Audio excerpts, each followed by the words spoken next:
딱 두 종류의 사람밖에 없습니다. 저축을 먼저 하고 남는 돈으로 어떻게 한번 살아볼까 이런 사람과 그냥 일단 써보고 남으면 저축해야지 이런 사람밖에 네, 없잖아요. 맞아요. 제가 만들어서 하고 있는 건데 월요일 실어 적금. 월요일마다 1,818원씩을 적금을 하는 거예요. 금액의 그 의미는 아실 겁니다, 여러분들. 어떻게 거나. 와이스트리 오시고 나서 월요일 좋아요 나빠요? 좋습니다. 네, 좋습니다. 네. 대표님 뭔가 좋습니다. 약간 지금 흔들렸어 동공이.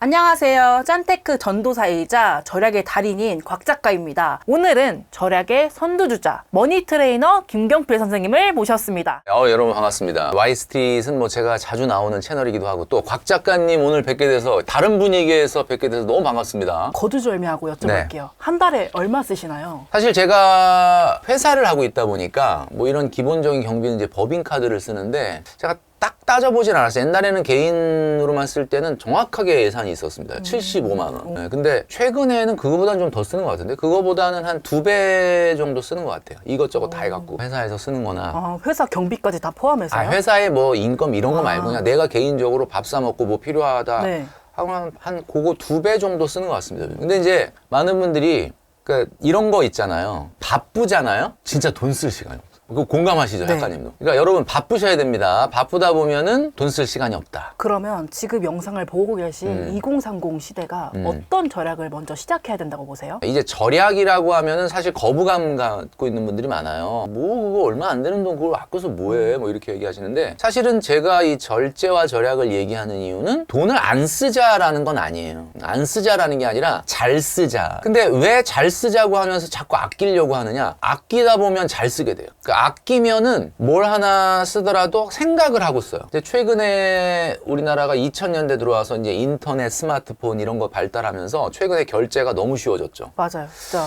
1초 만에 결제. 그러니까 옛날에는 뭐 결제를 하려면 모바일 잠깐만 뭐 비밀번호 넣고 뭐 인증 막 귀찮아서 그냥 내가 안 한 적도 많은데 최근에는 보안이라고 하는 것이 좀 없을 정도로 그냥 한 번 인증만 해놓으면 그냥 바로 결제가 되잖아요. 이런 것들이 조금 어떻게 보면 뭔가 한 번 생각을 하고 돈을 쓰는 것을 방해하는 게 아닌가. 그래서 우리 곽 작가님한테 비하면 뭐 제가 사실 세 발의 피지만 저는 개인적으로 제 휴대폰에 있잖아요. 배민이 없습니다. 맞아요. 저도 배민이 없습니다. 왜 배민이 있기는 있는데 한 번도 안 썼어요. 왜 안 썼냐? 저는 이제 결혼해서 가정이 있으니까 뭐 진짜 어떨 땐 먹고 싶고 배달 시킬 때는 그냥 아이들한테 시켜요. 야 그거 뭐 하나 배달 시켜. 아빠가 돈 줄게. 이렇게 하지 내가 직접 서치를 하거나 이러진 않습니다. 그러다 보니까 그 앱을 안 사용하게 된 거예요. 그래서 우리 딸이 이걸 아빠 그거 들어가서 한번 여기서 시켜보자 그랬는데 무슨 쿠폰이 어마어마하게 있다고 이걸 왜 안 쓰냐. 안 그래도 제가 유튜브 영상 하나 봤었거든요. 거기서 배달을 남에게 시킨다라고 했는데 거기서 왜 그렇게 하시냐라고 이해를 못 한다고 하시더라고요. 저는 완전 공감되죠? 네. 그 다음에 저는 모바일 뱅킹 안 씁니다. 그러니까 이제 길거리 음식 먹을 일이 딱 있으면 거기는 이제 송금해달라고 해요.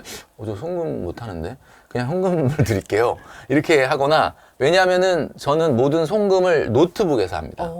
근데 여기서 옛날에 한번 해봤는데 솔직히 말씀드리면 좀 너무 쉽게 그냥 해버리게 되더라고요. 그래서 뭔가 나한테도 한 번에 완충 장치라 그럴까? 이런 것 때문에 일부러 모바일 뱅킹보다는 노트북에서 하고 있습니다. 저는 모바일 뱅킹은 포기를 하지 못하지만 그 간편 결제는 싹 다 끊었어요. 옛날에 간편 결제가 도입되면서 해봤거든요. 근데 진짜 지문 한번 찍거나 뭐 번호 4자리 누르면 결제가 되는 거예요. 그렇게 되다 보니까 제가 하게 되더라고요. 경필쌤도 사실 가계부를 계속 꾸준히 쓰고 계시잖아요. 네네네. 젊은 층들 가계부 꼭 써야 된다고 보시나요? 모바일 앱에 보면은 나의 그 소비 기록을 이렇게 남겨주는 게 있어요. 저도 쓰고 있거든요. 개인적으로 이제 말씀드려도 될지 모르겠는데 뱅크셀러도 쓰고 있어요. 쓰고 있는데 이게 왜 보안이 필요하냐면 이게 정확하지가 않아. 결제를 만약에 하루에 한다 그래도 이렇게 종류가 많지는 않기 때문에 일주일 거 이렇게 계를 내도 그렇게 가지수가 많지는 않아요. 그래서 그냥 일주일에 한 번 다이어리에다가 이 뱅크샐러드가 이 기록을 계속 올려줍니다. 뭐 얼마 예산에 얼마를 쓰셨다 이런 얘기를 이제 이거 오래됐는데 오히려 요즘은 이거 안 보고 그냥 다이어리에 일주일에 토요일마다 어디다 얼마 정도 썼는지 그냥 그 정도만 체크를 하고 있어요. 그리고 김경필의 짠테크 가계부라는 책이 이제 김영사에서 출시가 됐는데 매년 나오는 겁니다. 그래서 아마 혹시 여러분들 다이어리식으로 가계부 쓰고 싶은 분이 있으면 한번 참고로 보시면 좋을 것 같아요. 그래서 굉장히 어려운 게 아닙니다. 이게 꼭 쓰셔야 되는 거고, 특히 2030 분들 같은 경우는 결제 금액보다는 결제 건수가 많아요. 결제 건수가 많다는 거는 금액은 크지 않아도 귀찮아질 수 있거든요. 근데 맞아요. 귀찮더라도 일주일에 한 번씩 내가 이번 주에 어떤 돈을 어디에 어떻게 썼는지 정도로 한 번만 정리하고 가면 한 5분이면 됩니다. 요거 하신다는 것은 여러분들이 기본적으로 돈 관리의 근육을 잡는데 굉장히 중요하다. 그러면 예산 짜기도 중요하다고 보세요? 저는 개인적으로 가계부를 그냥 쓰는 거는 지출 자랑부다. 예산을 꼭 짜야지만 가계부다라고 얘기를 하고 있거든요. 지금 우리 곽 작가님이 딱 정확하게 얘기해 줬네. 지출 자랑부가 아니라 내가 그 예산에 맞춰서 제대로 쓰고 있는지를 보려면은 예산이 있어야 된다. 당연히 예산이 있어야 됩니다. 사실 최근에는 저는 이제 예산이 그 항목별 예산이 없어졌어요. 왜냐면은 제가 한 4, 5년 전만 해도 우리 곽 작가님이 얘기하셨던 것처럼 문화 레저비, 쇼핑비, 외식비 이런 거를 항목을 나눠 놨었어요. 그리고 제가 방송에서도 한번 TVN인가? 거기 나가서도 한번 얘기했었는데 심할 때는 치킨 예산도 있었습니다. 그게 이제 나름대로 제가 관리하는 방법이었는데 지금은 배에 좀 기름이 껴서 그런가? 그러니까 지금은 그냥 통으로 전체 제가 생각하는 예산 안에서 근데 그렇게 안 해도 안 모자라. 그러니까 막 이게 막 넘치고 그러면은 옛날처럼 또 다시 뭐 이걸 해볼까 이러겠는데 굳이 이제 좀 바빠져서 그런지 모르겠는데 이걸 통으로 이 정도 안에서만 해결하면 된다라고 생각해도 크게 무리가 없어요. 지금 곽 작가님이 요거보다 더 세부 예산이 있죠. 처음에는 정말 세세하게 짰거든요. 근데 그럴 필요가 없는 게 아까 말씀하신 것처럼 별로 쓰질 않아요. 예를 들어서 뭐 문화 레저비가 있다고 해도 뭐 한 달에 3만 원 정도고 뭐 외식을 안 할 때도 있고 뭘 안 살 때도 있다 보니까 저도 요즘에 예산을 짜면서 어떤 생각이 드냐면 아니 지금 식비 한 5천 원 잡고 나머지 한 3천 원 정도 잡고 막 이러는데 거의 막 비고정비는 한 5만 원 내외거든요. 굳이 이걸 세세하게 짤 필요가 있을까라는 생각이 요즘엔 들어요. 너무 절약을 잘하니까 그런 거고 우리 영상 보시는 분들 중에 내가 좀 짠테크 좀 해봐야 되겠다, 절제 해봐야 되겠다는 분은 사실 조금 항목을 나눠놓을 필요는 있죠. 듣기로는 우리 곽 작가님이 하루에 식비가 8만 원, 한 달에 식비죠. 1년이에요. 1년 식비가 8만 원은 아니잖아. 제가 작년에 1년 식비를 다 계산해봤거든요. 근데 8만 원이 나왔었어요. 1년 식비가? 네. 제가 잘못 생각했네. 한 달 식비 8만 원에서 대단하다 그랬는데 1년 식비 뭐 이슬만 먹나? 어떻게 되는 거야? 다들 막 좀 궁금해 하시더라고요. 그 부분이. 어떻게 1년 식비가 8만 원이냐. 본인은 뭐 하루에 8만 원을 쓴다. 텃밭 일구세요? 농사 지으세요? 그런 건 없습니다. 어떻게 아꼈냐면 저는 앱테크를 정말 많이 하거든요. 그죠. 그때 우리 방송에서도 그걸 네. 소개해 주셨고. 근데 지금도 열심히 하고 계시죠. 네. 앱테크로 뭐까지 얻을 수 있냐면 우선 저 기본적으로 음식들 뭐 갑자기 소세지를 얻을 때도 있고 최근에도 오리브 로스 고기를 10팩에 앱테크로 해가지고. 네, 만 얼마에 사고 그리고 고기도 막 2,000원에 사고 막 이랬었거든요. 네. 근데 이런 걸로 좀 충당이 되다 보니까 저는 남들보다 식비가 좀 적게 드는 편이에요. 자, 여러분 20대 30대 때는 좀 하드코어가 필요합니다. 경험이 필요하다. 많은 분들이 그래요. 그래가지고 뭐 얼마나 절약을 하냐라고 하는데 곽 작가님 정도면 진짜 어마어마하게 절약을 하는 거고 아마 여러분들은 이 수준까지를 뭐 요구하는 건 아닙니다. 그런데 돈에 대해서 뭔가 태도를 좀 다시 좀 명확하게 세운다는 차원에서 하실 필요가 있지 않을까. 그러면 마지막으로 가계부 정말 쉽게 쓰는 방법이 있을까요? 뭐 사실 모든 것이 다 습관들이기 나름인 것 같은데 저는 이런 생각이 들어요. 왜 열심히 옛날에 썼나 생각을 해보면 지금은 그냥 일주일에 딱 얼마 썼나 정도만 이렇게 해보는 거지 딱 자세하게 안 쓰는데 옛날엔 진짜 자세하게 썼던 적이 있거든요. 왜 그랬나 봤더니 딱 이유는 한 가지야. 무리한 저축을 했기 때문에. 내가 봐도 너무 무리한 저축을 해놓으니까 이걸 지키고 싶어서 돈 나갈 일은 많은데 이거 좀 어떻게 좀 절약을 하지 하다 보니까 자동으로 쓰게 돼요. 근데 그냥 가계부 쓰는 게 목표다. 뭐 영상 보니까 가계부 쓰면 그렇게 도움이 된다는데 가계부 쓰랬더라. 그리고 또 뭐 그러다 보니까 가계부를 또 하나 샀어. 산 거 돈도 아깝기도 하고 써야 되겠네. 이걸로는 오래 못 갑니다. 그러니까 여러분들이 가계부를 쓰는 근본적인 목적이 뭐냐. 그러니까 우리가 그렇잖아요. 엉덩이 딱 붙이고 앉아가지고 고3 때 여러분 공부하셨던 기억을 보시면은 왜 내가 이렇게 힘든데 엉덩이 붙이고 공부하느냐. 아, 내가 어느 대학에 무슨 과를 가겠다 이런 목표가 있으니까 하는 거지. 그날 내가 하루에 얼마 공부해야지라는 목표를 이루기 위해서 하는 공부는 한 달도 못 가. 결국 여러분이 가계부를 쓰는 이유는 저는 이거라고 봐요. 저는 그렇게 했거든요. 너무 무리한 저축, 그러니까 선저축이죠. 이 세상에는 딱 두 종류의 사람밖에 없습니다. 저축을 먼저 하고 남는 돈으로 어떻게 한번 살아볼까 이런 사람과 그냥 일단 써보고 혹시 남으면 저축해야지 이런 사람밖에 네, 없잖아요. 맞아요. 그러니까 나는 앞에 거를 선택한 거니까 앞에 거를 선택을 하니까 당연히 돈이 이거 말도 안 될 정도로 모자라는 거야. 그럼 어떻게 해야 되나? 한 번 쓸 때 실패하면 안 돼. 그럼 가계부 자동으로 쓰게 됩니다. 자, 가계부 쓰는 게 목표가 아니에요, 여러분. 목표는 따로 있는데 가계부는 수단일 뿐이다. 저는 가계부를 처음에 어떻게 썼냐면 진짜 강박처럼 썼거든요. 그리고 이게 돈이잖아요. 돈은 틀리면 안 된다라는 생각이 있었어요.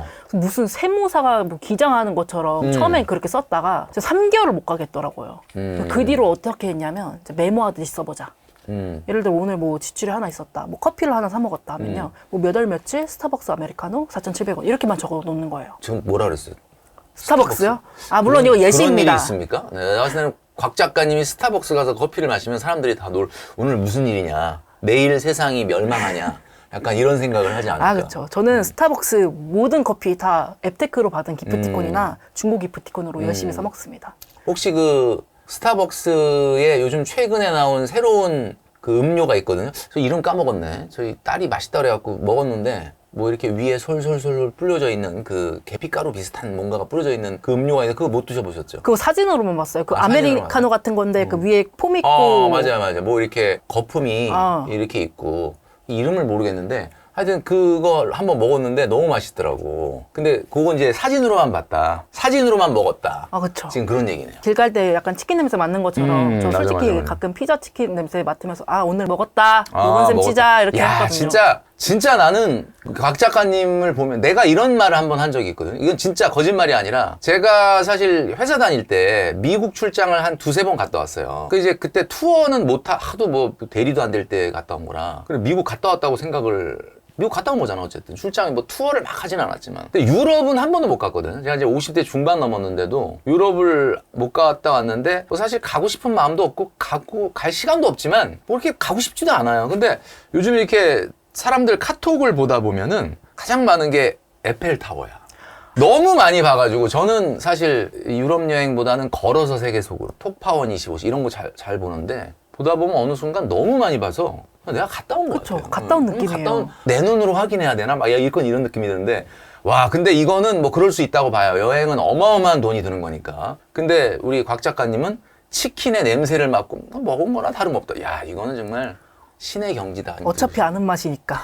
어차피 아는 맛이다. 그러면 우리 곽 작가님이 절약을 해야 되겠다 생각하고 처음에 딱 이렇게 손을 대기 시작한 건 뭐예요? 저는 고정비가 처음엔 어떻게 생각했냐면 아, 이건 아까워도 어쩔 수 없어. 어차피 고정비는 나가야 될 돈이야. 이렇게 그렇지. 생각을 했었거든요. 근데 그것도 하나씩 뜯어보니까 다 줄일 수 있는 방법이 있더라고요. 뭐 예를 들어서 핸드폰. 경필쌤도 쓰셔서 아시겠지만 네. 알뜰폰 쓰면 진짜 무제한 써도 2, 3만 원이면 근데 끝나거든요. 저 지금 알뜰폰 안 쓰거든요? 오, 그래요? 네, 썼었는데 알뜰폰 지금 안 쓰고 그냥 일반 SKT에다가 무슨 결합 할인 뭐 인터넷 했더니 지금 24,000원 나가요. 그래서 뭐 데이터도 뭐 다 주고 굳이 알뜰폰을 쓸 이유는 없어. 하여튼 뭐 어쨌든 간에 나는 통신료 막 10만 원 나간다는 분을 보면은 조금 약간 이해는 안 가는데 이런 건 있었다. 최근에 제가 갤럭시를 20를 썼는데 그것도 이제 조금 한 버전 늦은 걸로 샀었는데 저희 아들이 휴대폰을 보더니 진짜 제발 이건 좀 너무하다. 그래서 내가 아니 왜 잘 되는데 왜 그랬더니 이러다 갑자기 문제 생기면은 사진이라든지 뭐 이런 거 문제가 생길 수 있으니까 제발 바꾸라고. 그래가지고 이제 24로 바꿨습니다.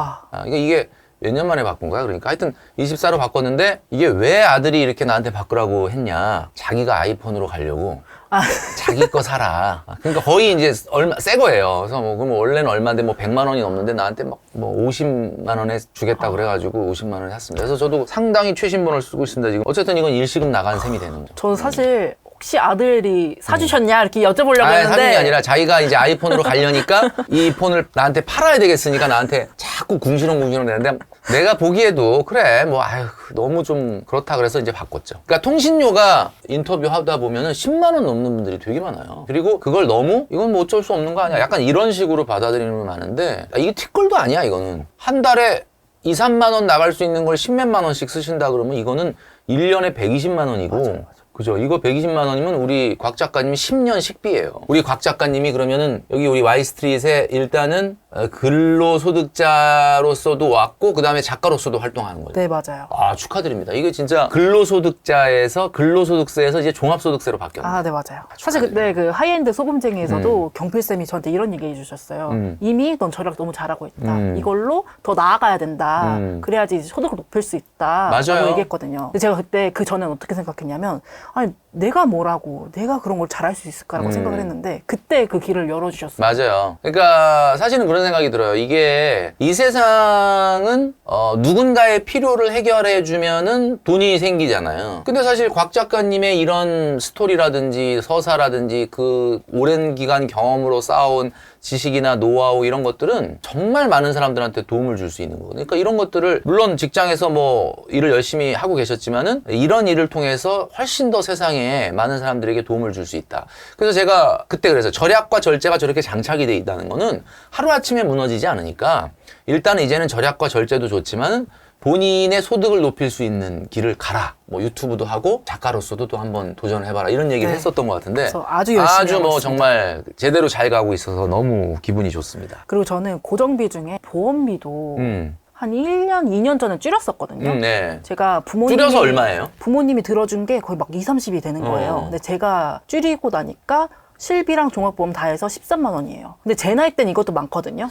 근데 제가 13만 원은 네. 많아 보이는데 내가 제가 봤을 근데 때. 당뇨가 있어요. 아. 유병자여가지고 이제 그 수준밖에 못 맞춰서 우선 내리긴 했는데 여러분들도 한번 보험비 점검은 꼭 해보셨으면 좋겠다. 이런 얘기도 꼭 드리고 근데 싶어요. 뭐 사실 이 보험료는 좀 민감한 부분이 있습니다. 보험료를 줄였다가 혹시 그 해당되는 내용에서 내가 보험금을 못 받을 일이 있으면 네가 책임질 거야? 막 약간 이렇게 이야기는 하실 수 있다는 건 알아요. 근데 이제 중요한 거는 보험료라는 거는 어쨌든 비용입니다. 우리가 항공기 타다 보면 해외여행 갈 때 그때 이제 그 방송에서도 해외여행 그때 1억 모으고 나서 아, 맞아요. 일본인가 어디 갔다 오셨다 그랬죠? 이영모고 몽골 여행 몽골 여행 갔다 왔어요. 비행기 탈 때 보면은 우리가 이런 생각 들잖아요. 비행기에 연료를 꽉 채워서 갈까? 아니면 딱 필요한 거리만 채워서 갈까? 어떨 것 같습니까? 필요한 거리만 채워서 가지 않을까요? 근데 이제 필요한 거리만 채워서 가다 보면은 중간에 이제 어떤 비상 상황이 생기면 회항을 해야 되거나 비상 상황을 대비할 수가 없잖아. 그래서 사실은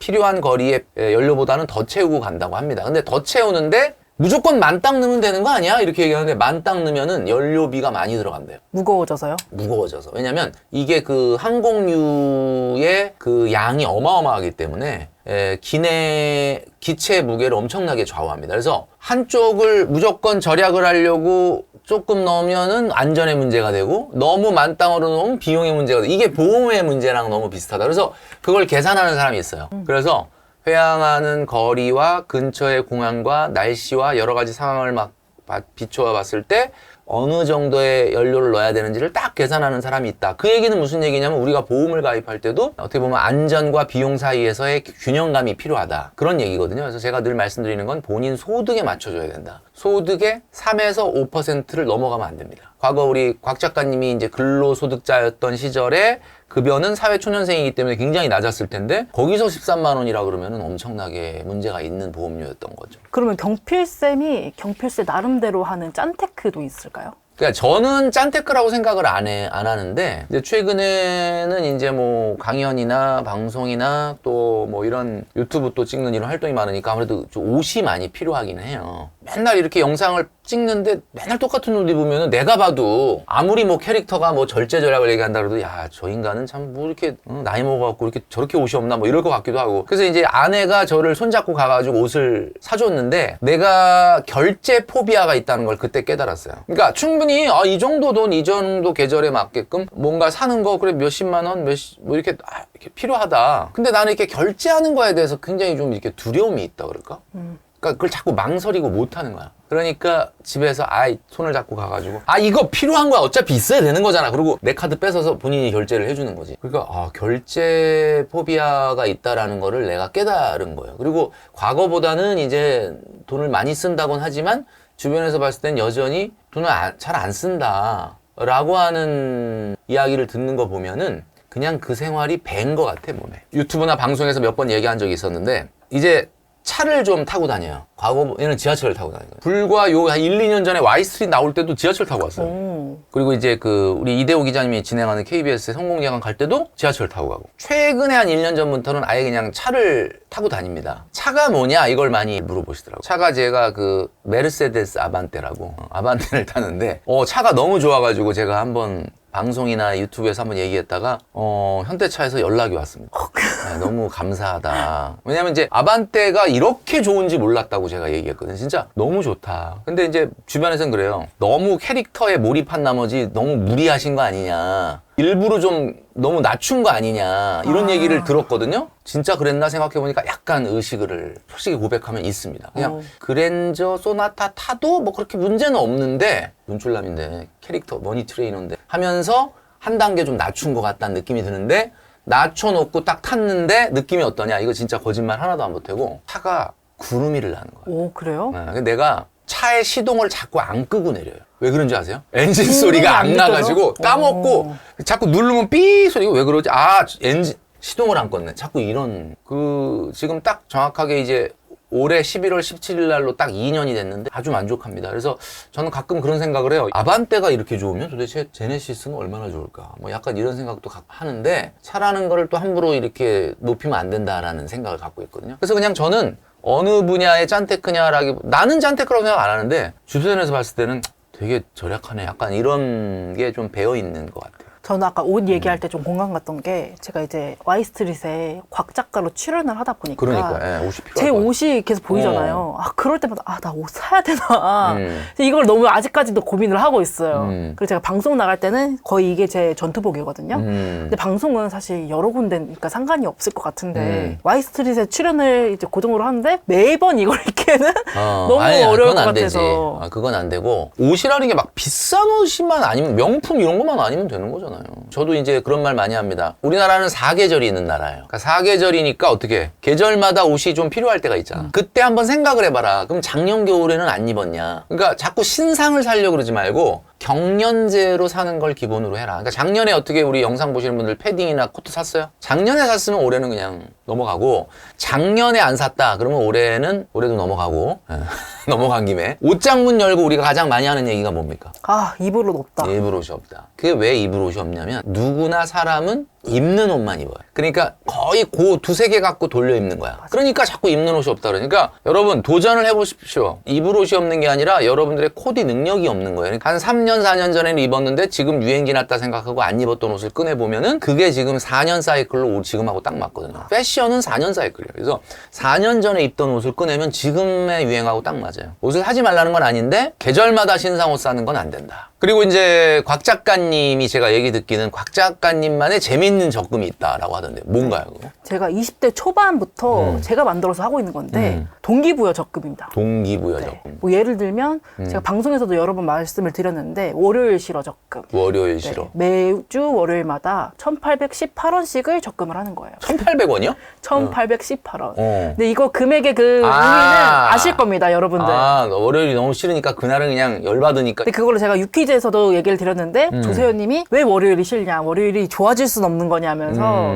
월요일 조화 적금 486 적금을 추천해 주셔서 지금은 그걸 밀고 있고, 그리고 제가 Y스트릿 처음 왔을 때 이 회사 그래 오래 다녀보자 이런 마음이 있어서 입사 날부터 매일 1,000원씩 넣는 적금을 만들었어요. 이거는 자기한테 어떤 숫자의 암시를 주면서 뭔가 무의식에서 쪽으로 할 수 있게끔 유도하는 방법이군요. 사실은 이게 만기가 돼봤자 얼마 안 되거든요. 그렇죠. 근데 그거 만기 받자고 하는 게 아니고 그냥 동기부여, 정말. 동기부여. 월요일을 버티기 위해서. 어떻게 Y스트릿 오시고 나서 월요일 좋아요, 나빠요?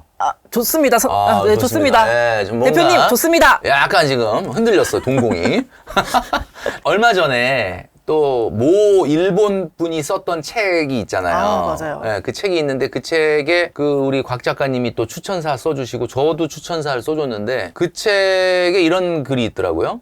내 삶에 만족하면 불필요한 소비를 하지 않게 된다. 뭐 이런 얘기인데 진짜 100% 공감을 하거든요. 네, 저도 적극 공감했습니다. 최근에 과소비를 한 게 있냐라고 저한테 물어본 분이 있었는데 없는 것 같아요. 뭐 있다면 올해 초에 한 1년 고민하다가 세라젬을 하나 샀거든요.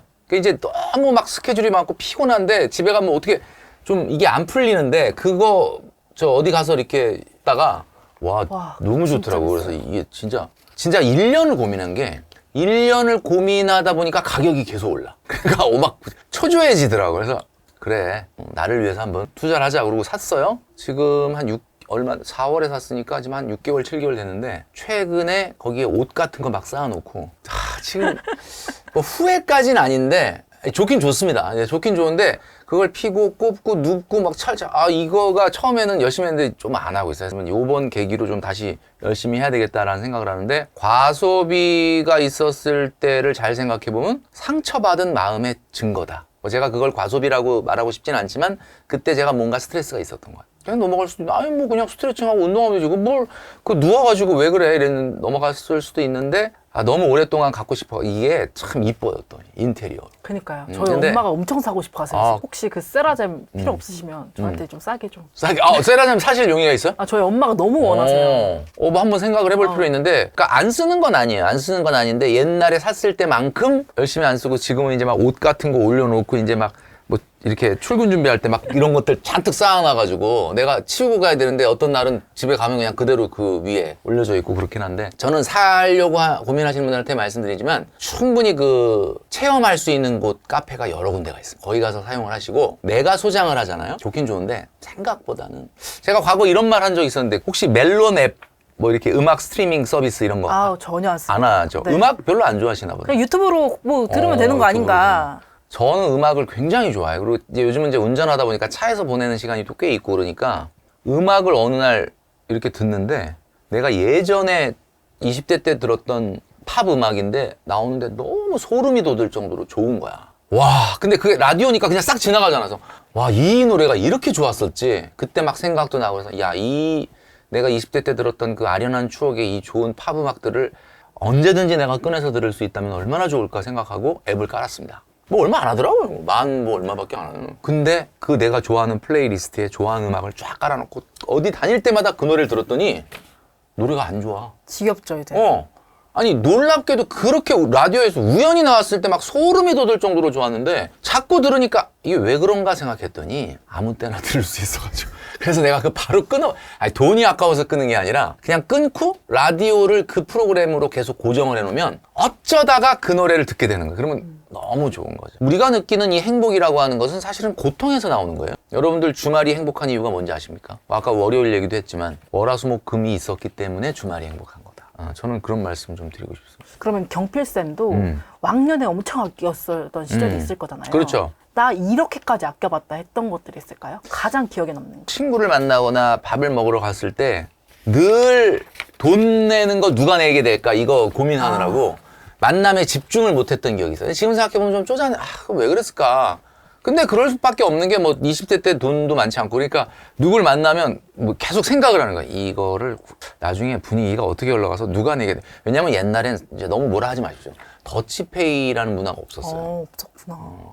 옛날에는 친구를 만나도 야 오늘 각자 내자 이런 얘기를 하면은 그거는 진짜 있을 수가 없는 오늘은 내가 낼 테니까 뭐 네가 다음에 내라든 하는 한이 있어도 그렇게 되거든요. 그래서 이제 그런 거 막 생각하고 옛날에 그런 말 있잖아요.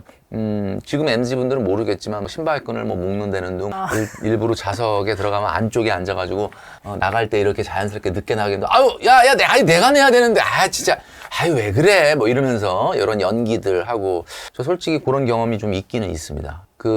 솔직히 말씀을 드리면 너무 옛날 사람이라고 욕하실 수도 있는데 요즘처럼 돈 쓸 일이 많진 않았기 때문에 제가 가능했던 거예요. 제가 90년대 후반에 이제 직장 생활을 시작을 했잖아요. 그때는 거의 모든 직장이 저녁에 바로 퇴근이 없었어요. 야근을 하든지 야근하면 뭐 자연스럽게 회식으로 연결이 돼요. 좀 늦게 끝났으니까 야 소주 한잔 하라. 이게 뭐 거의 요즘 같으면 있을 수가 없는데 대한민국 기업 문화 중에 흑역사가 바로 이 술 문화거든요. 계속 술 내 돈으로 안 먹잖아. 회사에서 사주는 거잖아. 그러니까 는 저녁은 뭐 그걸로 넘어가는 거야. 그리고 여러분 아시겠지만 토요일 날 다 출근하는데 1시까지 근무해요. 근데 1시까지 근무하나? 상사가 가야지 가는데 상사분이 뭐 토요일 날 1시에 나갑니까? 2시, 3시까지 신문 보셔, 신문. 너무 그럼 너무 눈치가. 그럼 부장님 가셨나? 안 가서 계속 신문 보고 3시인데 부장님 저 먼저 들어가 보겠습니다. 그러면 들어가. 근데 이게 한 박자가 들어가 이게 아니라 이렇게 딱 보고 들어가. 그러면 그 말을 들으면 그 다음 주에는 그 말을 못 합니다.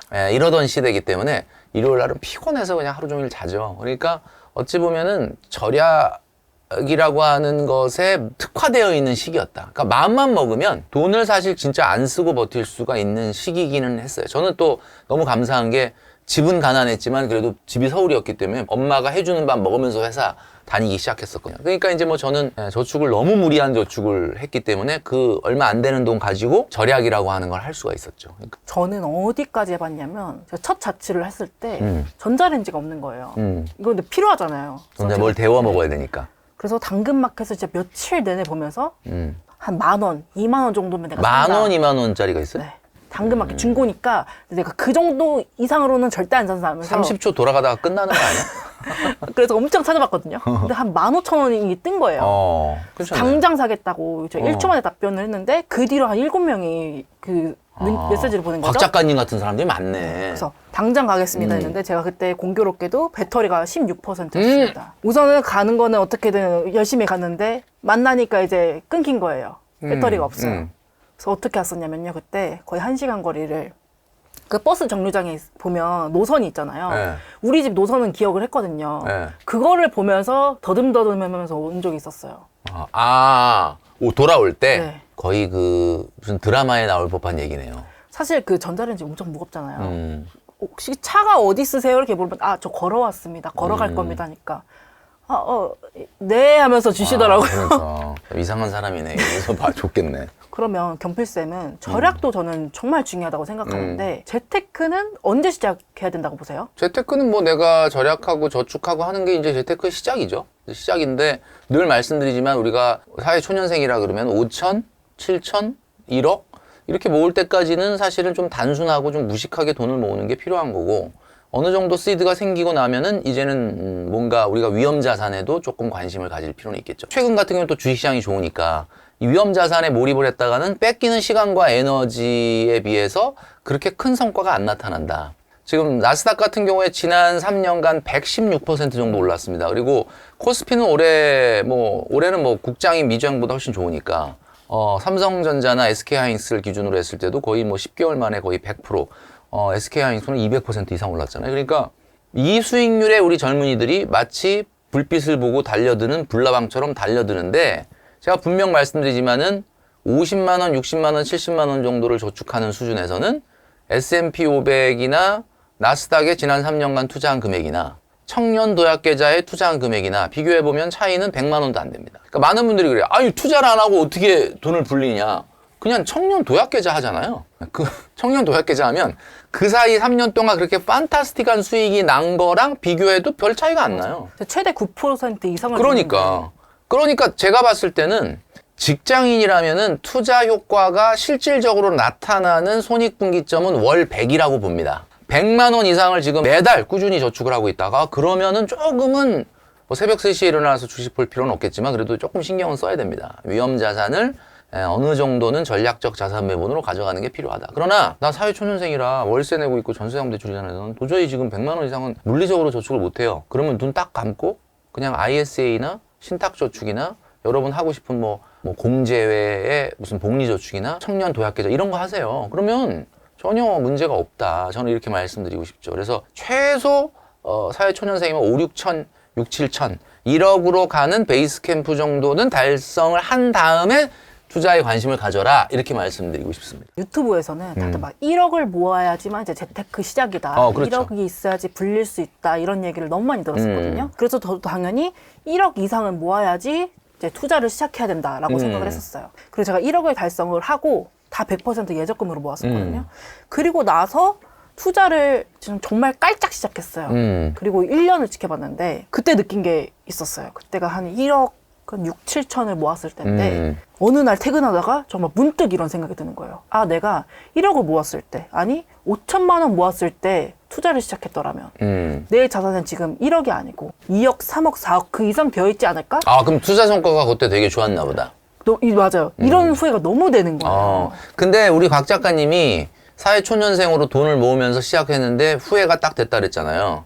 그게 함정입니다. 이게 뭐냐면 지금 여러분들은 주식시장에 30여 년, 40여 년을 머물러 있던 게 아니잖아요. 대한민국의 개인 투자자 중에 70% 이상이 투자 기간이 3년 이내입니다. 지금의 장을 보고 내가 이걸 진작했었으면 이런 생각은 그거는 맞는 생각일 수도 있지만 뭐 건전한 미래의 발전을 위한 후회일 수도 있지만 제가 분명히 말씀드리지만 지금 최근에 내가 주식 수익률이 좋다? 그거 여러분 실력 아닙니다. 여러분의 실력이 진짜 나타나는 건 언제냐? 20년 동안 후에 여러분 평가를 해보세요. 워렌 버핏이 왜 존경을 받느냐? 워렌 버핏이 종목을 잘 찍어서 오를 주식만 딱 사가지고 존경받는 게 아니에요. 그분은 S&P 500이 지금 지수 6,700을 넘었는데 100일 때부터 투자하신 분이야. 100. 그게 100일 때, 67분의 1일 때. 근데 그때 반토막을 경험을 했거든요. 워렌 버핏이. 그리고 닷컴 버블 때도 반토막에 가까운. 근데 그럼에도 불구하고 지난 60년간 투자하시면서 50% 반토막을 3번이나 4번이나 경험을 했는데도 그 주식을 팔지 않고 지금까지 보유하고 있다. 그러니까 존경받는 거지.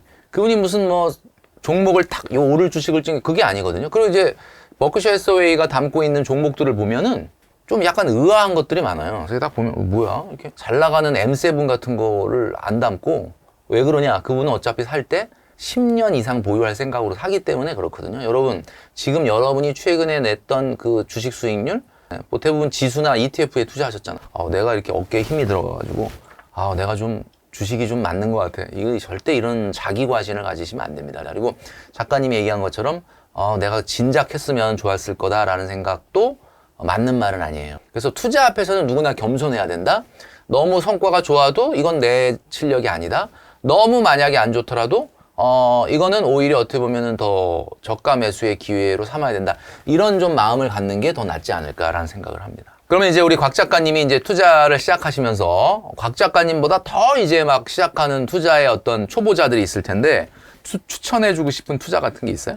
저는 지금 투자로 많이 넘어온 상태인데 그래도 제 주변에서 이런 이야기를 많이 하시더라고요. 투자를 하고는 싶은데 너무 금액이 비싸고 잃을 것 같아서 무섭다. 그렇죠. 이럴 땐 어떻게 해야 되냐 이렇게 여쭤보시는 분들 많은데 저는 그런 분들께는 소수점 거래를 추천드리고 싶어요. 이게 뭐냐면 저희 엔비디아가 뭐 한 주에 20만 원 정도가 된다고 하면 그거를 20만 원 다 사는 게 사실 저도 지금도 부담스럽거든요. 근데 그거를 1,000원, 뭐 2,000원, 10,000원 단위로 끊어서 살 수 있는 거예요. 제가 그래서 처음에 소수점 거래를 발견을 하고 그러다 매월 5만 원씩만 사보자 해서 2년을 샀었거든요.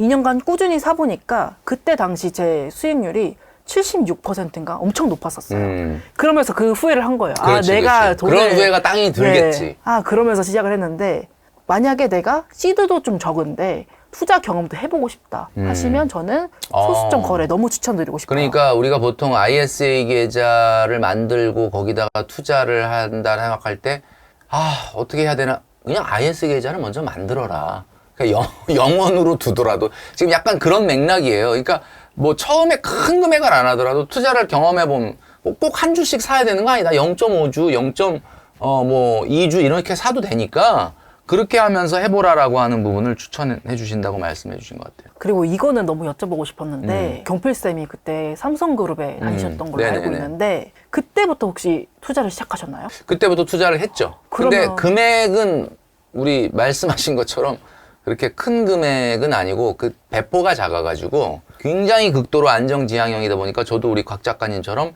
굉장히 적은 금액을 투자를 했어요.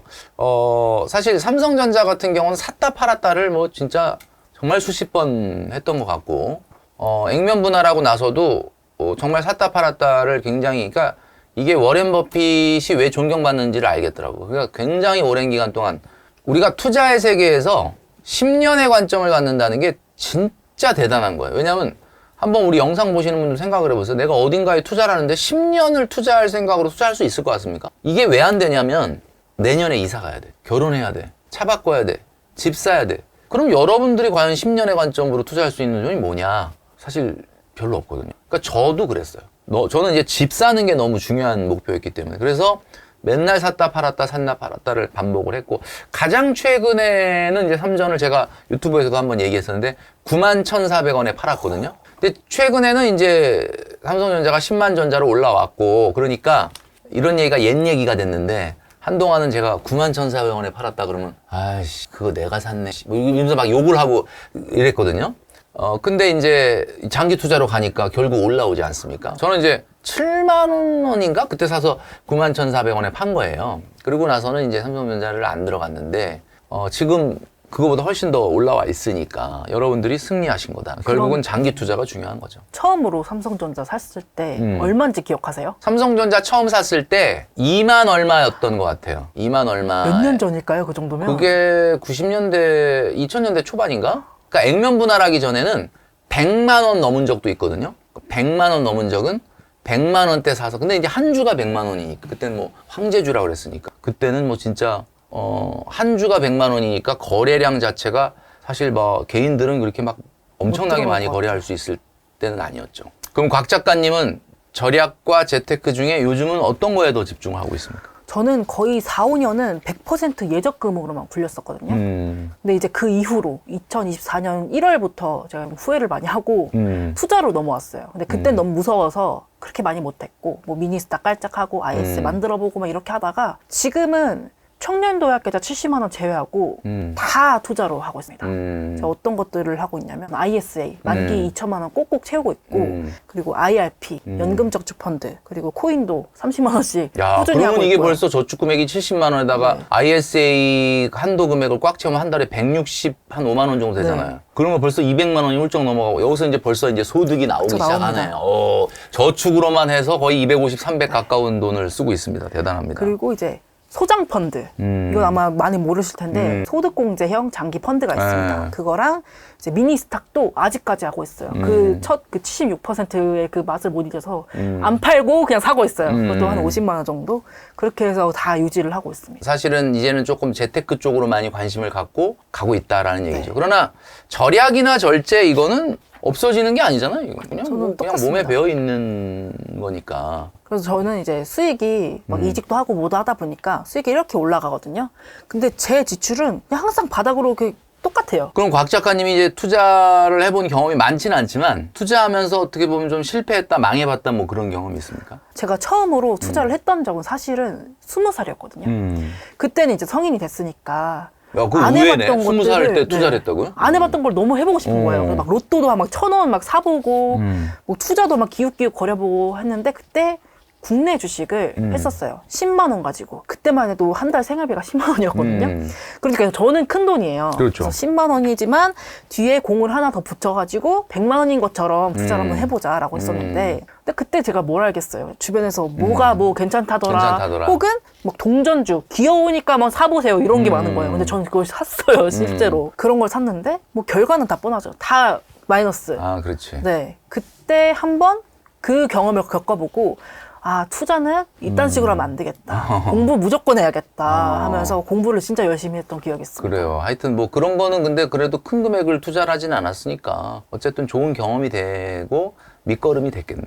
아마 근데 제가 지금 만약에 멋 모르고 투자를 했으면 정말 큰일 났다 싶은 게 요즘 주변 그 동료분들 얘기를 들어보면 자기 2천만 원 가지고 좀 위험한 투자 막 하고 있었다. 근데 잃었다. 뭐 1,000만 원 잃었다. 이런 얘기를 하거든요. 아마 지금의 제가 그거를 시도를 했으면 그게 제 이야기가 되지 않았을까. 그러면 경필쌤이 봤을 때 2030 이거는 무조건 해야 된다는 투자 같은 게 있을까요? 가장 최근에 많이 질문 받았던 것이 금 얘기 많이 질문 받았거든요. 이제 금이 왜냐면 왜 질문 받았냐면 찰리 먼거라고 있잖아요. 그 워렌 버핏의 스승이자 친구였던 찰리 먼거가 세상은 탐욕으로 움직이는 게 아니라 질투로 움직인다라고 했는데 그 말이 참 맞는 말인 게 자본주의 사회에는 배고파서 죽는 사람은 없습니다. 배 아파서 죽거든요. 다른 사람의 성공을 보면서 좀 배가 아파.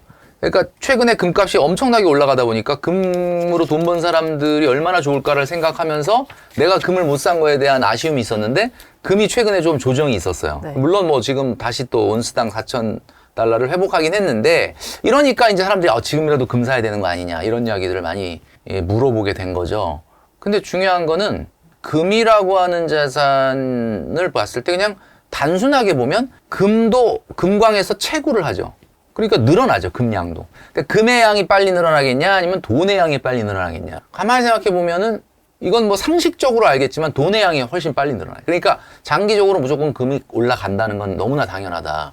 근데 우리가 왜 선뜻 못 사느냐면 여러분들 마음속에 시각이 짧아서 그래요. 그러니까 내가 금을 좀 쌀 때 사서 내년에 우리 전세금 올려줘야 되는데 그 전에 좀 오르면 팔아야지. 이런 1, 2년의 관점을 갖고 있으니까 이게 머리가 아픈 거야. 제가 아까 얘기했던 것처럼 5년이나 한 10년 정도의 관점을 갖게 되면 굉장히 투자는 명확해지는 거거든요. 근데 우리 직장인들이 왜 10년의 관점을 못 갖느냐. 아까 제가 말씀드렸던 것처럼 이사도 가야지, 차도 바꿔야지, 결혼도 해야지, 집도 사야 되는데 어떻게 내가 10년을 묻어두냐. 그럼 여러분 생각해 보세요. 여러분들 돈 중에서 전부는 아니지만 10년을 묶어둘 수 있는 돈이 있습니다. 여러분 그 개인연금, IRP 뭐 이런 거 하고 맞아, 있잖아요. 맞아. 그거 뭐 사실 지금 쓰겠다고 안 하고 그냥 그 대신에 비중이 낮지. 뭐 한시는 15만 원, 20만 원. 그냥 있어도 살고 없어도 살고. 그 돈을 여러분이 생각하고 있는 자산에 10년의 관점으로 투자를 해라. 요즘은 뭐 최근 같은 경우 개인연금이나 이런 거에도 우리가 투자를 할 수가 있잖아요. 그런 관점으로 담아두면은 굉장히 사실 장기적으로는 높은 수익이 가능하다. 물론 뭐 여유 자금이 있어서 뭐 굉장히 큰 돈인데 이 돈도 난 한 5년 안 써도 돼요. 이런 돈이 있으면 뭐 당연히 너무 좋지만 그게 우리 직장인들한테는 쉽지 않잖아요. 부자들이 왜 돈을 버느냐? 부자들은 여윳돈이 있기 때문에 직장인이 왜 돈을 못 버느냐? 이렇게 수익률이 올라가고 불장의 역사적인 고점 얘기가 나올 정도로 올라가는 장에도 왜 우리는 수익을 많이 못 버느냐? 원금이 작아서 그래요. 부자는 여유 자금이 있기 때문에 여유 자금을 투자해 놓고 까먹어. 내가 그런 거 샀었나? 이런다. 근데 우리는 그냥 그거 꼴랑 얼마 안 되는 돈 넣어놓고 맨날 들여다보잖아요. 그러니까 이게 원금의 규모의 차이에서 달라지는 거야. 그러니까 여러분들이 아무리 적은 금액이라도 10년을 투자할 수 있는 금액 여유 자금을 찾아내라. 그래서 여러분 혹시 쇼핑하려고 하다가 마음 먹었다 안 산 거 있죠. 33만 원짜리 뭐 살라고 딱 그랬는데 안 사게 됐어. 쓸 뻔했던 돈이네. 썼다 생각하고 34만 원어치 주식을 사세요. 그런 투자는 되게 오래 할 수가 있어요. 왜냐면 어차피 이 33만 원 그거 사서 없어졌다고 생각할 수도 있는 돈이니까 혹시 그 주가가 떨어져도 나의 마음이 요동치지 않습니다. 왜냐하면 어차피 33만 원 그냥 써버릴 뻔했던 돈인데 그래도 주식으로 남아있잖아요. 그런 것들 좀 꼭 해보셔라 라고 말씀드리고 싶습니다. 그러면 그거를 어떤 상품으로 사는 게 좋을까요? 아까 IRP 얘기했는데 ISA도 추천하시나요? ISA에서 국내 상장 ETF, 해외 상장 ETF 이런 것들에 투자하시게 되면은 조금 절세 효과가 있죠. 여러분도 아시겠지만은 분배금이라든지 그다음에 내가 나중에 시세 차익을 봤을 때 어차피 주식에서의 시세 차익이라는 거는 비과세인데 예를 들면 분배금이라든지 이런 것들 같은 경우는 과세가 됩니다. 그러니까 그런 것들을 ISA 계좌에다 담는다면 아마 우리 직장인들 같은 경우는 투자 금액이 뭐 아주 어마무시하게 크지는 않으니까 대부분 어떻게 보면 200만 원까지 비과세 그리고 200만 원 초과해도 저율 과세를 해주니까 이왕이면은 일반 계좌보다는 ISA 계좌에서 투자하시면은 좋겠고 개별 종목은 안 되니까 ETF 같은 거 그러니까 지금 최근에 이제 워낙 미국 장도 좋고 우리나라 장이 좋으니까 많은 분들이 이렇게 불장에서도 아직도 코스피에 투자한 지가 그렇게 오래됐는데 마이너스를 기록하는 분들도 있거든요. 그게 2021년,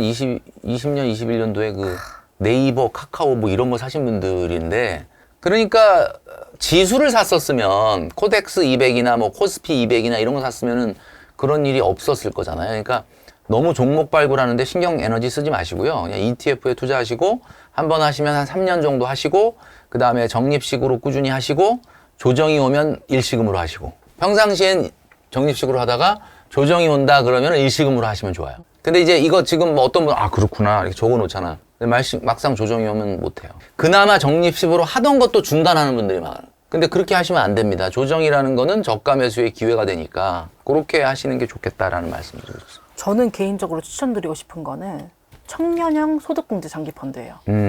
몇 살까지? 34세까지? 네, 34세까지 할 수 있고 뭐 군대 갔다 오신 분들은 그 기간만큼은 더 39까지. 연장되고. 맞아요. 근데 그게 좋은 게 이제 월 50만 원씩 넣을 수 있거든요. 근데 그러면 1년이면 600만 원이에요. 근데 600만 원에서 240만 원을 소득공제를 해줘요. 소득공제. 뭐 소득 세금을 빼주는 건 아니지만 자기 과표에서 240을 빼주는 거죠. 그래서 저도 이제 연봉이 좀 높아지고 벌이가 높아지다 보니까 아무래도 연말정산 시즌이니까 이런 거 찾게 되더라고요. 그러네. 그래서 만약에 자기 월급이 뭐 3,400 이상이다 하시면 전 이것도 너무 추천드리고 싶어요. 요즘에 엄청 불장이다가 네. 막 조정 엄청 많이 왔었잖아요. 네. 저도 사실 며칠 내내 뭐 하루에 뭐 100만 원, 300만 마음이 원 좀 빠지다가 어제 뭐 살짝 100만 원 오르고 막 이런 상태거든요. 롤러코스터. 맞아요. 근데 사실 이제 불장일 때 진입을 했던 분들이 많을 거예요. 경제가 좀 불안정할 때 초보자가 유념해야 될 부분들이 있을까요? 여러분들이 불장이라는 소식을 듣고 마음이 불안해서 공포감에 들어갔잖아요. 그러면 어떤 느낌이 들어요? 내가 주식을 살 때마다 조금씩 올라. 기분 좋지만 좀 불안하죠? 계속 올라가면 너무 비싼 걸 계속 사기가 부담스럽잖아요. 맞아요. 떨어져 주는 게 맞습니다. 그러니까 여러분들이 이러잖아요. 15년간 여기 나스닥 S&P 500이 2022년도 우리가 퍼펙트 스톰 금리 인상기에 살짝 떨어진 거 말고는 계속 올랐어요. 이게 무슨 15년간 주식이 저렇게 계속 오르는 게 무서워. 근데 내가 딱 들어갔는데 떨어져. 그럼 입에서 욕이 튀어나오죠. 이러면서. 근데 여러분, 욕이 튀어나오면 안 됩니다. 15년간 올라가던 주식을 내가 딱 샀는데 또 올라간다. 그럼 어떤 느낌일 것 같아요? 이거 내가 왜 진작 안 했지? 근데 여러분, 그게 아니에요. 여러분은 지금 인류 역사상 가장 나스닥을 비싸게 산 사람이 된 겁니다. 축하드립니다. 그 다음 달에 또 나스닥에 또 들어갔는데 또 올라. 와, 진짜 내가 이거 진짜 왜 안 했을까? 아니에요. 여러분은 지난달에 여러분을 제끼고 축하드립니다. 인류 역사상 가장 나스닥을 비싸게 산 사람입니다. 수익 나기는 어렵다. 그러니까 여러분 15년간 올라가던 나스닥을 내가 딱 들어갔더니 떨어져. 그럼 진짜 내가 미쳤지. 나랑은 주식이 안 맞아. 그러면 안 되고 할렐루야. 떨어져야 됩니다. 여러분 살 게 많아요? 산 게 많아요? 살 게 많잖아. 그러니까 떨어져 주는 게 맞다. 최근에 이렇게 시장이 숨고르기에 들어간 건 어떤 느낌이냐면 저 이런 생각이 들어요. 숨고르기에 들어간다는 거는 이거는 그동안에 내가 생각만큼 많은 미국의 빅테크 기업이나 우리나라의 그 빅테크 기업의 숟가락을 얹고 있는 이런 어떻게 보면 그 주도주들을 충분히 보유하지 못한 사람들에게 지금 기회를 좀 주고 있는 거죠. 그런 어떤 시기로 여러분들이 생각하면 된다. 저는 내년에 여러분들이 상상 못하는 훨씬 더 큰 조정이 있을 수도 있다고 봅니다. 물론 많은 전문가들이 미국 경제가 지난 17년간 한 번도 경기 침체가 코로나 때 잠깐 나타난 거 말고는 없었거든요. 이게 역사상 75년 자본시장을 제가 지켜본 역사에서는 가장 최장기간 경기 침체가 없는 기간인데 내년에도 경제가 그렇게 나빠질 것 같지 않다. 왜냐하면 또 내년엔 중간 선거가 있어요, 미국에. 그래서 아마 모르긴 몰라도 어떤 방식으로든 유동성을 시장에 공급을 하려고 할 거고 시장에 그렇게 큰 조정은 없을 거다라는 게 이제 중론이긴 한데 그래도 세상에 무슨 일이 생길지 모르고 또 조정이 올 수도 있죠. 왜냐하면 워낙 많이 올랐기 때문에. 그때 너무 흔들리지 마셔라. 당황하지 마셔라. 그냥 마음을 잘 먹고 그때 여러분의 페이스대로 주식을 그냥 계속 사라.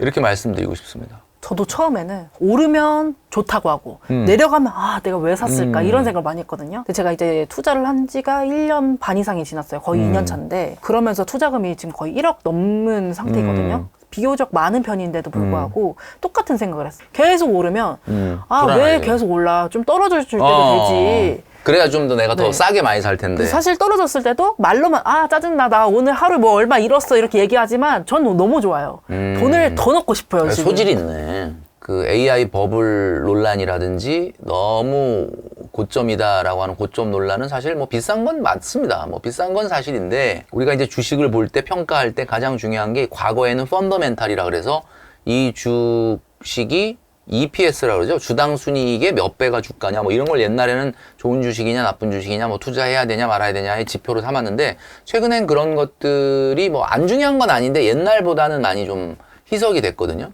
지금 생수가 이제 우리가 지금 먹고 있는 생수가 0.6리터짜리가 1,000원 정도 하잖아요. 이게 지금 나스닥 S&P로 보면 생수 1,000원짜리가 지금 3,000원 된 거야. 그러니까 엄청 비싸진 거예요. 그러니까 조정이 있을 수는 있어요. 2,000원이 될 수도 있어요. 근데 문제는 언젠가 다시 3,000원, 4,000원, 5,000원, 10,000원 이상 간다고 보냐면 저도 이제 나이를 먹다 보니까 제가 한 30년 전만 해도 세상이 어떻게 바뀌고 있냐면 지금은 우리가 얘기하고 있는 빅테크 기업이나 AI 기업이나 세계의 어떤 산업을 좀 주도하는 세계의 모든 돈을 빨아들이는 이런 몇몇 기업들 외에 돈 버는 기업이 없어요. 그러니까 생수가 왜 10,000원 갈 수 있다고 보냐면 몽골 갔다 오셨잖아. 네. 몽골 사막에 진짜 그 지평선 있죠. 아무것도 없는 데 가서 생수 팔면 얼마에 팔 수 있어? 거기 물 파는 사람 봤었거든요. 얼마야? 못해도 진짜 2,000원, 3,000원 받아요. 그러지. 근데 가게 가서 보면 엄청 비싸봐야 막 700원? 그러니까 지금 우리가 나스닥이나 S&P 500의 기업들이 미국의 빅테크 기업, M7 이런 기업들이 비싸지는 이유는 뭐냐면 물론 그 기업의 내재적인 가치, 그 펀더멘탈이 증가한 면도 있지만 사실 그거에 비해서 비싸죠. 근데 왜 우리가 비싸다고 해도 이게 우리 주변이 사막으로 바뀌면 걔가 가치가 있어서 올라가는 게 아니라 환경 자체가 사막으로 바뀌면 걔가 비싸질 수밖에 없다. 지금 이 세상은 돈 벌 수 있는 기업들, 돈 벌 수 있는 비즈니스가 사라지고 있어요. 30년 전에는 여러분 믿기시지 않겠지만 직장인들을 제일 불쌍하게 봤어. 30, 40년 전에는 어디 친척들이 모이면 이렇게 돈을 걷잖아요. 그러면 야야야야 월급쟁이 무슨 내지 마 이래요. 그 당시에는 그만큼 장사하는 분들이 돈을 벌던 시장에 좌판을 깔아도 직장인보다 많이 벌었습니다. 그러나 지금 보세요. 지금은 돈을 벌 수 있는 방법은 다 없어지고 오로지 몇몇 방법 말고는 없어지는 거야. 그러니까 생수가 사막에 가져가면 왜 가격이 10,000원, 20,000원 될 수 있는지를 잘 생각해 보셔라. 그래서 내년에 혹시 여러분들이 생각하시는 미래를 이끌 만한 주도주, 핵심 주식들 내가 정말 아직까지 좀 많이 못 샀다라고 한다면 혹시 조정이나 주가에 횡보가 온다면 그때 충분히 많이 사시면 됩니다. 저는 이것도 여쭤보고 싶은데 우리 경필쌤이 그래도 절약 엄청 오래 하셨고 네. 그러면서 무조건 쌓아둔 자산이 많을 거라 생각하거든요. 혹시 서울에 자가 마련하셨나요? 서울에 집 있죠.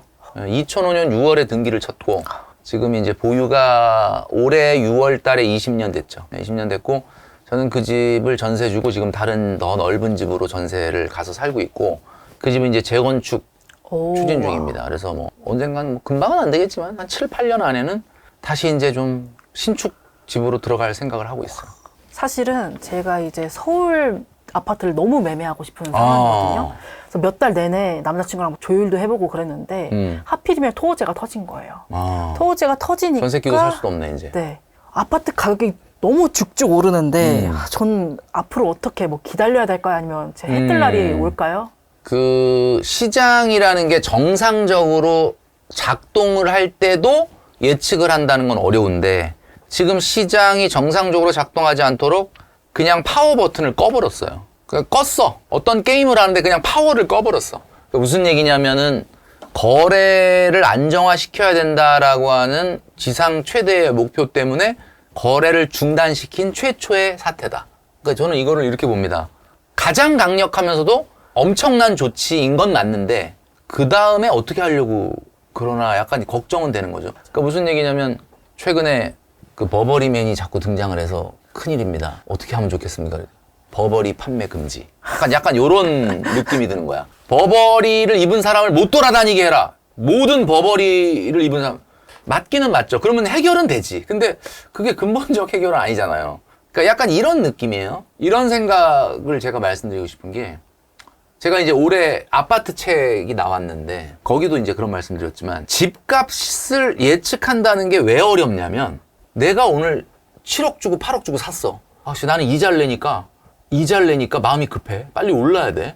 이거 내년에 얼마나 가는데 내후년에 얼마나 가는데 이렇게 예측하니까 어려운 거예요. 10년이나 15년을 예측하는 거는 그거보다 조금 쉬워요. 자, 내년에 얼마나 오를까? 내후년에 얼마나 오를까는 예측하기가 어렵지만 10년 평균 얼마나 오를까? 앞으로 15년 평균 얼마나 오를까는 그거보다는 예측하기가 쉬워요. 어떻게 예측하느냐? 과거에 2000년대 들어와서 집을 산 시기를 다 추적 관찰을 해보면은 그 집을 산 시기로부터 10년 후, 15년 후에 평균 상승률은 샀을 때의 국채 10년물 금리의 1.5에서 2배 수준으로 다 들어옵니다. 우리가 이제 보통 채권 금리를 볼 때 국채 10년물 금리를 기대 인플레이션이라고 그러거든요. 기대 인플레이션이 뭐냐? 그냥 경제가 앞으로 10년 정도 어느 정도의 인플레이션이 생길 건가를 좀 어떻게 보면 예측하는 거라고 보거든요. 지금 우리나라가 한 2.9% 정도 돼요. 한 3%라고 보면 지금 집을 사면 앞으로 10년, 15년의 평균은 상승률은 이 3% 플러스 곱하기 1.5에서 2 그러니까 5에서 6% 안으로 들어온다. 그런 얘기예요. 그러면 내가 지금 집을 산다? 그러면 평균 5%, 6%가 오른다. 매년. 그 정도로 봅니다. 어떤 해는 엄청 올라. 그럼 그 다음 몇 년 동안 또 안 올라.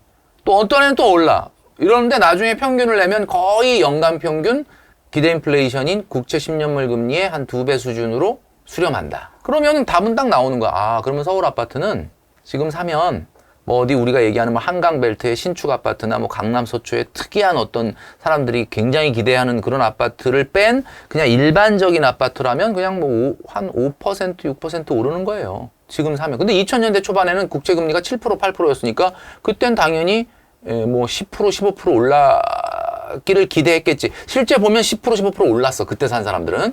그러면은 지금은 내가 딱 답이 나오잖아요. 지금 주담대 이자율이 이제 4%, 5% 넘어섰거든요. 그럼 아무리 싸게 받아도 한 5%라고 치면 내가 5%의 이자를 내고 5%가 매년 오르는 아파트를 사는 게 맞냐? 감당 가능하면 살 수 있다고 생각해요. 그러니까 집이라는 거는 주식하고 달라서 평가 금액이 나중에 딱 사고 나서 잘 산 것 같아, 못 산 것 같아를 계산기상으로 두드려서 뭐 내가 이자 낸 거 하고 봤을 때 뭐 잘 산 것 같아, 못 산 것 같아를 숫자로만 평가할 수는 없어요. 왜냐면 내가 거기 살면서 누리고 또 이제는 뭐 어차피 전세 끼고 사진 못하니까 내가 산다는 건 거기 가서 들어가서 산다는 거니까 내가 누리고 있기 때문에 이거를 계산기상으로만 계산할 수는 없어요. 그러니까 말씀하신 대로 내가 감당 가능한 정도 수준이면 나쁜 투자는 아니다. 그러니까 저는 이렇게 봐요. 지금 서울 같은 경우에 이제 15억 미만 아파트 같은 경우는 6억까지 되잖아요. 그러니까 6억까지 되는데 내가 살려고 하는 집에 대출의 한 30% 정도를 받아서 사는 거는 나쁘지 않은 투자라고 봐요. 그러니까 예를 들면 10억짜리 아파트 사는데 나 3억만 대출 받는다. 그러면 그거는 굉장히 괜찮은 투자다. 근데 10억짜리 아파트를 사는데 막 한 5억을 대출 받아서 산다.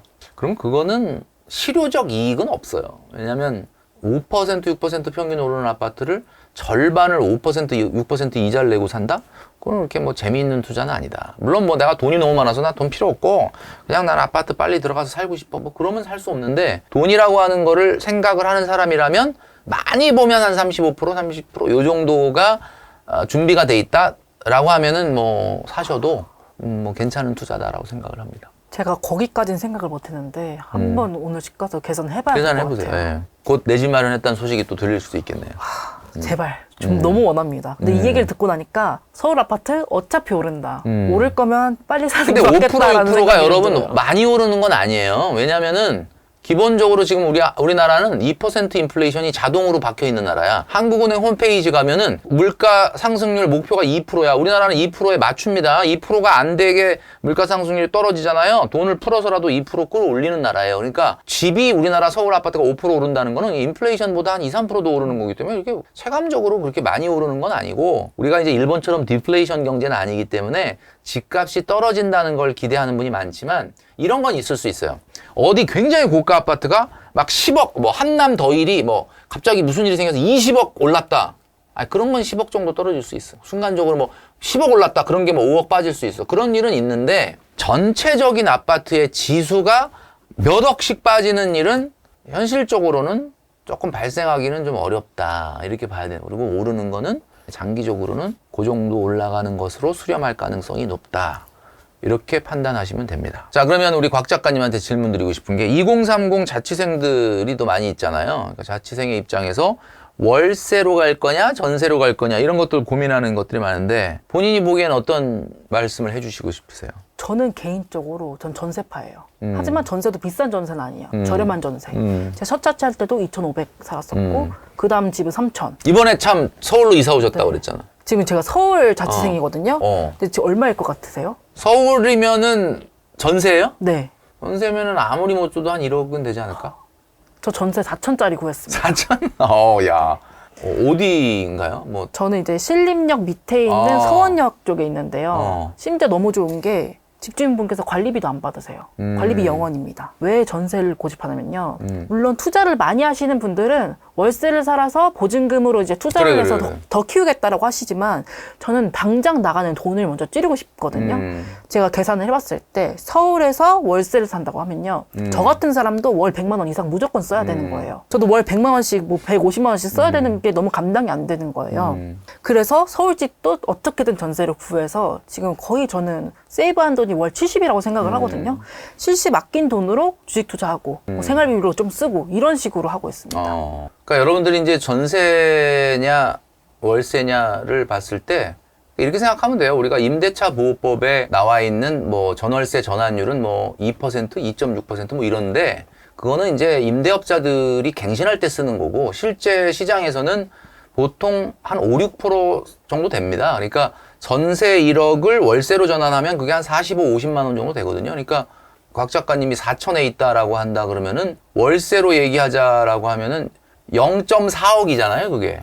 0.4억이니까 진짜 어마어마하게 싼 걸 잘 구한 건데 이 비용이라고 하는 거는 전세냐 월세냐를 딱 구분하지 말고 발품을 많이 팔아가지고 전세와 월세를 비교했을 때 1억당 한 50만 원 정도 계산했을 때 월세가 더 싸게 나온 것이다 그러면 월세로 하시고 전세가 더 싸게 나온 것이다. 그러면 전세로 하시는 게 좋다. 그 대신에 이제 전세라는 거는 최근에 우리가 사회적으로 문제가 됐던 전세 보증금 반환에 대한 위험이 있기 때문에 좀 그런 것들은 좀 안전장치를 잘 한번 체크를 해보시고 들어가셔야 되겠죠. 그래서 이제 요번에 정부가 그 토호제로 서울 전역을 다 광범위하게 지정을 했기 때문에 어찌 보면은 전세 매물은 조금 줄어들 가능성이 많아요. 그러다 보면 월세 매물이 많아지는데 월세 매물이 많아지다 보면 비용이 좀 증가될 가능성이 있는데 계산을 잘 하셔가지고 어떤 게 나한테 또 유리할지 발품 팔아서 좀 보시면 좋겠다 이런 생각을 합니다. 저는 이제 자취방 얘기가 나와서 말인데 저는 많은 1인 가구 청년분들이 이런 실수를 많이 하는 것 같아요.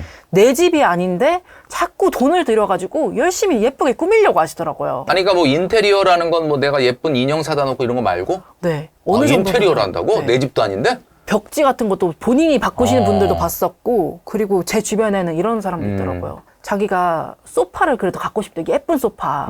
이케아 가서 46만 원 주고 덜컥 사시고. 그리고 소파 사면 뭐가 필요해요? 테이블 필요하죠. 그러네. 테이블은 360만 원짜리 사셨대요.